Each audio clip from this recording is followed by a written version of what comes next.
Hello, I'm James Kirkup, Director of the Social Market Foundation. I'm delighted to be sitting down here with Gavin Williamson, Secretary of State for Education, to talk about that speech we've just heard on further education, forgotten education.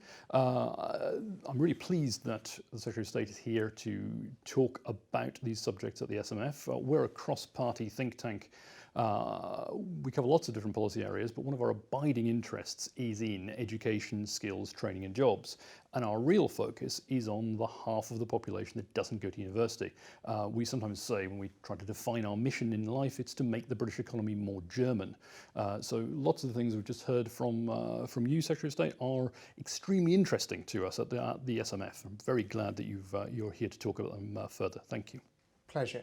And James, it's I think the whole focus of making sure that our whole education system is geared towards delivering the highest quality skills, the highest quality training, the highest quality education, actually to help people get into work, able to access the jobs and the opportunities that we want to see every child do. It's got to be at the heart of everything that this department does. I'd even say the heart of everything that government does as well. Now, you're talking about further education. I mean, this is about culture, isn't it? Britain has a cultural bias against further education, doesn't it? Yes, it does. We've got some amazing further education colleges. You see what they do, the skills and the opportunity they bring. But for far too long, public policy has steered away from it. We've got to change that. We've got to make people understand there's 50%, that forgotten 50% of young people who are just not being catered for to the highest level. There's not enough focus in terms of public policy. We've got to change that. And our further education colleges have got to be at the absolute heart of that change and delivering that change and delivering those opportunities. Before we talk about government policy, just the actions that you are necessary. You talk about addressing the cultural bias, I suppose. I mean, what do the actions that are necessary to address that bias look like for, say, employers? Because at the moment, again, we have almost a default assumption in lots of cases that top jobs, the important jobs, the senior management, prominent positions will be. I mean, to state the fact, they are currently dominated by graduates. Does success here look like a country where people who don't go to university occupy more senior roles in business, the law, the media, all the sort of the commanding heights of the economy? Is that? Well, what I would like to say is not just within, not just companies, not just within the private sector, but right across the public sector as well. Far too often we're barring people for going for those jobs as it's graduates only. Now, what we want to do is make sure that people have the right competency, the right skills in order to be able to do those jobs to the best of their ability. But the routes as they get there, we shouldn't constantly be defining it as solely through a degree. And you do want to see that cultural drive. You do want to see that cultural change. You are seeing it. You're seeing it in certain sectors of economy in a much more pronounced way. In the manufacturing sector has traditionally always been so much better in terms of the service sector. But then when you look at the new emerging or the emerged titans of the new economy, the Googles, the Bloombergs, as much in the digital sector and the service sector, the real recognition that they are doing themselves a disservice by trying to have too narrow a defined route of it's got to be graduates. And you're seeing an amazing push, especially in the digital sector, of how they tap into young people coming in through the apprenticeship route, how that they can add so much value. And that's not to ignore the university sector, and the university sector will always play an absolute vital role, but making sure that they're not closing their minds to 50% of the young people who offer so much potential. And that's where we've got to be driving so that societal change. We shouldn't be nervous about really pushing at the boundaries there. So it's not in your gift how people advertise their jobs and how employers recruit, but it sounds like you think that essentially anybody who is thinking about advertising for a job to say minimum requirement undergraduate degree or graduate recruitment scheme, as a general rule, you're not really in favour of that approach to recruitment? Well, I think the sort of private sector is so rapidly moving to the point where they just want the best.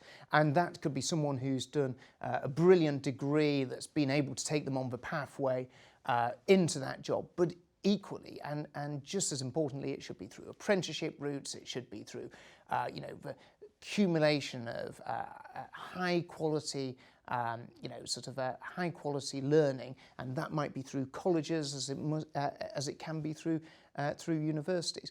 But the key thing, as we sort of talk about a more Germanic model, I'm often struck by how much we do that hasn't got a clear focus on what the end outcomes are.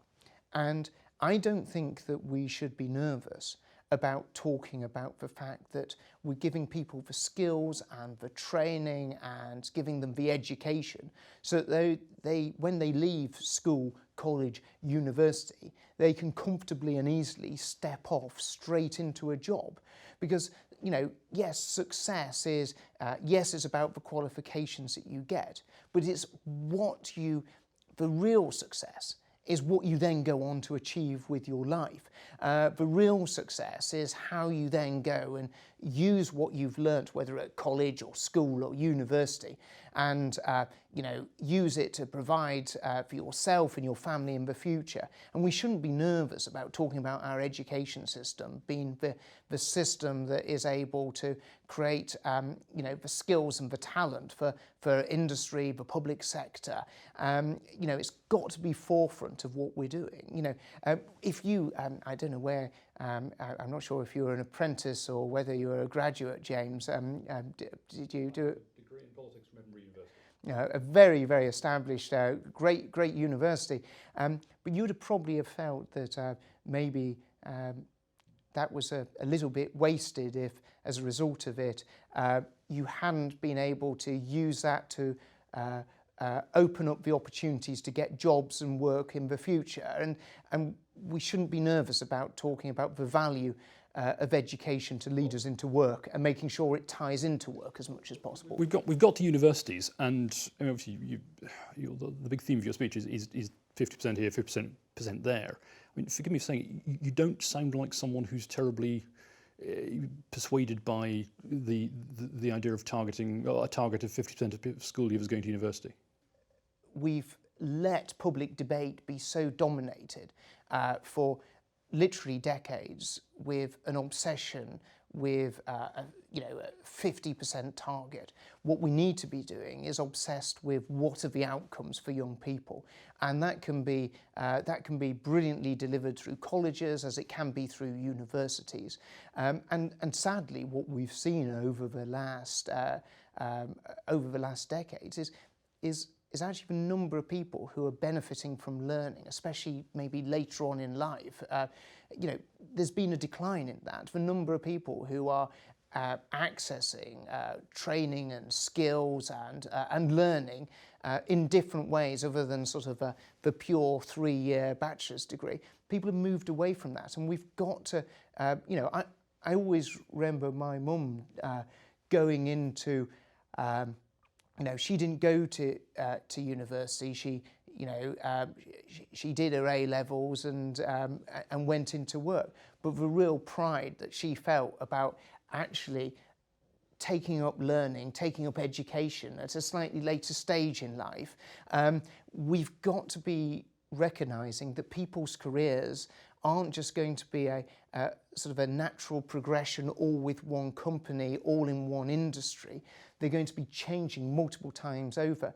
And we've got to gear our whole education sector to be able to adapt to that and actually giving people complementary skills that add to the combined knowledge that they've already accumulated, but making sure that they're constantly relevant. And it's much more difficult today than it probably has ever been in the past. But if we don't adapt to it, people are going to suffer by not having the right skills to be relevant in the workplace in the future. I do want to come on to that question of modular learning and adult education in a minute. But also, you said you talked about it in the past tense. You said it was. Is it gone now? What I want young people to do is to choose the course that is going to actually benefit them in terms of being in the position to be able to realise their full potential. And that is, often, many times that will be going to university, but equally many times that will be doing apprenticeships, that's going to be doing, higher technical qualifications. These are going to be the routes that we should be having a real open discussion with young people, with everyone who is recognising that they need to be looking at developing skills as to what is the course for them, what is the route for them. We shouldn't be driven by false targets. We should be looking at what is going to release that young person's potential. So, if the 50% target is gone, it's a false target in your terms. The output of that, in terms of what does this mean for the real world? This means presumably that in future we will see slightly fewer school leavers going to university and more of them, you hope, going on to apprenticeships and higher technical. And we know that there's real gaps in our economy in terms of certain skill sectors. We see both the college sector and the higher education sector with real skills and real ability to skill people up in these sort of job shortage areas. We shouldn't be nervous about having that conversation about how we work with these sectors to make sure that they're offering young people the qualifications and the skills that means that when they actually finish their courses, they're able to go into jobs.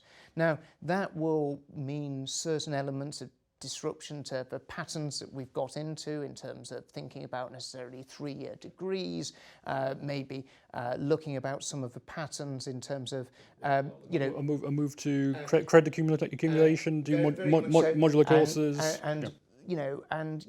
High quality technical qualifications that can be offered through a number of different routes, but are going to be more directly skilling up those young people to go into work.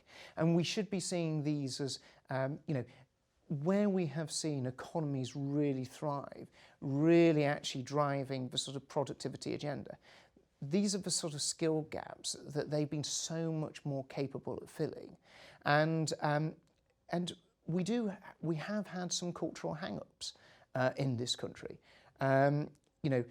We've got, there is different emphasis in different parts of the country. I know in where I live in Wolverhampton, if you talk to a lot of young people, they put as high a value on an absolute sort of golden apprenticeship with a company like Jaguar Land Rover or one of the big aerospace companies as they would do as going to university. Well, this is one thing I want to ask you about apprenticeships, because and there's a lot of talk about the value of the good apprenticeships, the higher level apprenticeships with bigger employers.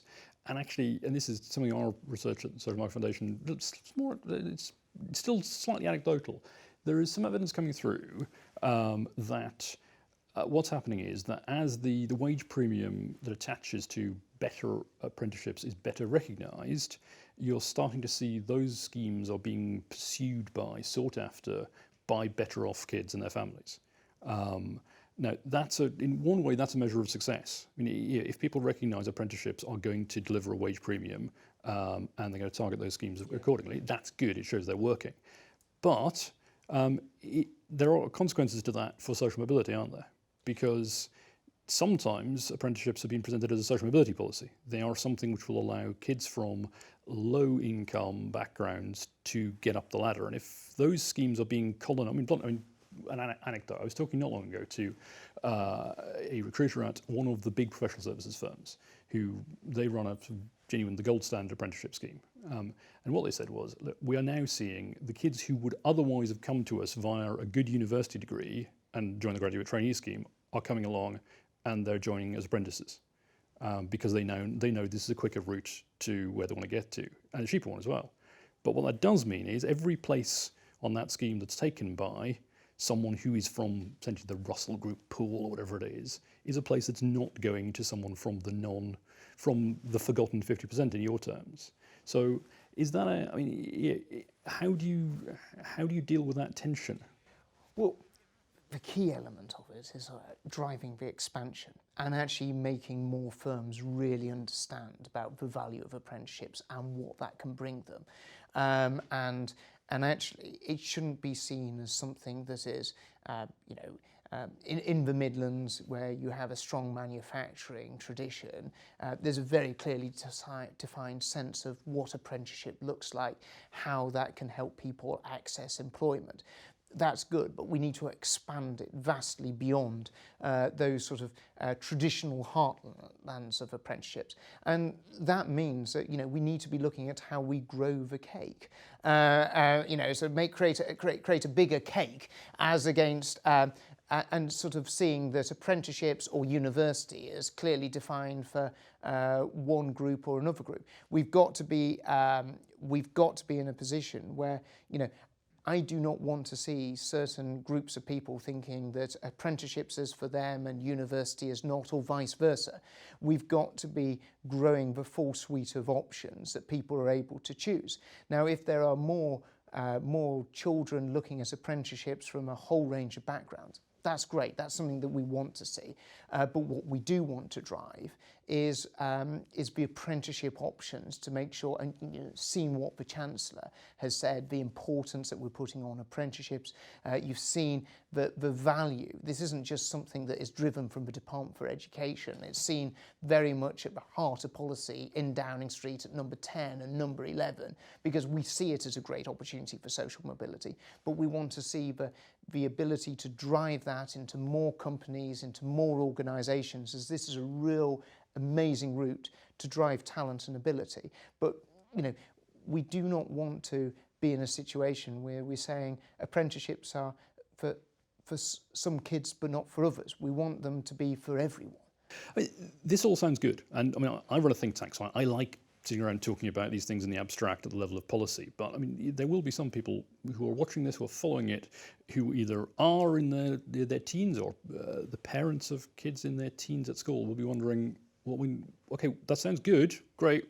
What do I do? How does my life change? What action do I take if I want to seize the opportunities that you're all talking about here? Well, we've got to have this shift, but we've got to give people the means to have that shift. And that's why, the introduction of T-levels, you're seeing is rolled out from September.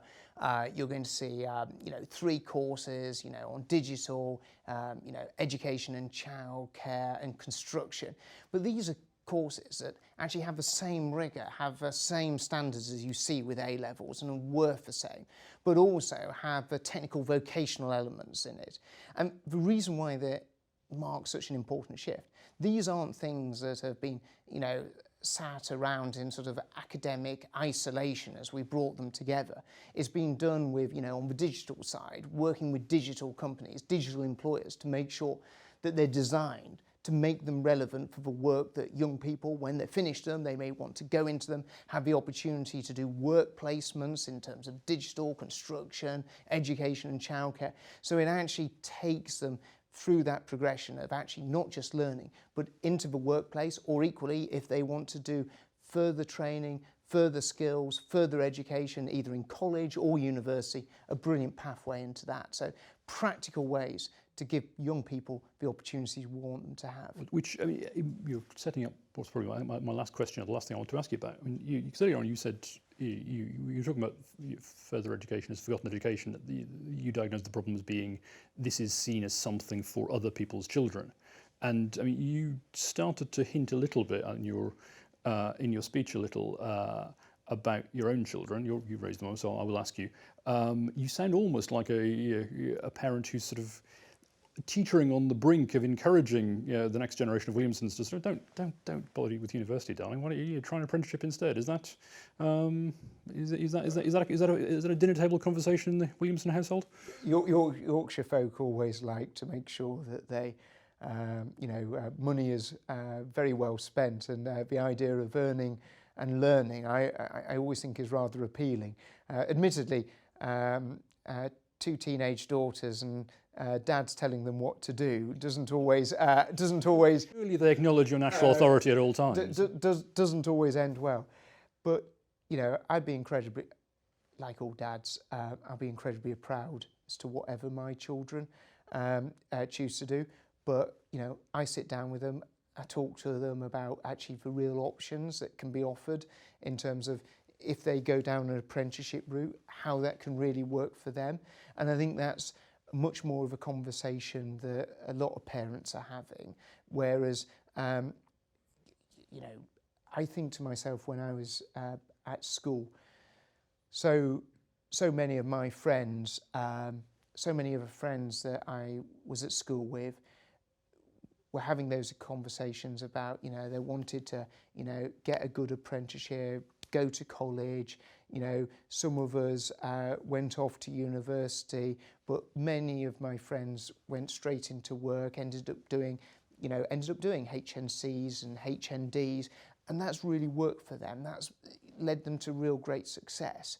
But there's far too many conversations that are had with young people where it's seen as this binary sense of, you've got to go to university. That's the only option for success, and that. And if you don't, you fail. Yeah, and that's the wrong conversation to be having. And this is where public discourse has forgotten about that other 50%, and therefore you've not seen the focus in terms of policy thinking, attention, and resource going to that other 50%, and that leaves our whole country weaker. But also, we're doing a massive injustice, an incredible injustice to that 50% of young people that actually, for one reason or another, university doesn't work for them, and we've got to drive better options for them. And we shouldn't be, we shouldn't be shy of pushing that right to the top of a policy agenda. And the thing that I think is so different, because we've had these false targets of where we've just been pushing, young people, go to university, go to university, go to university.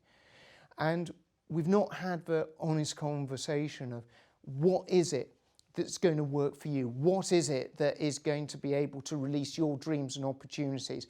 And it could be a whole range of different things. And yes, it could be going to university. Yes, it could be going to college. Yes, it could be going and getting that apprenticeship.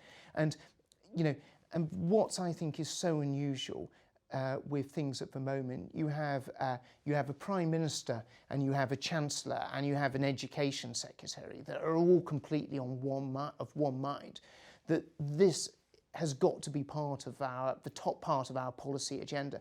And we've got to deliver this fundamental reform in this area. And if we don't, we are just going to be repeating the same mistakes that this country has been making for the last 40 and 50 years.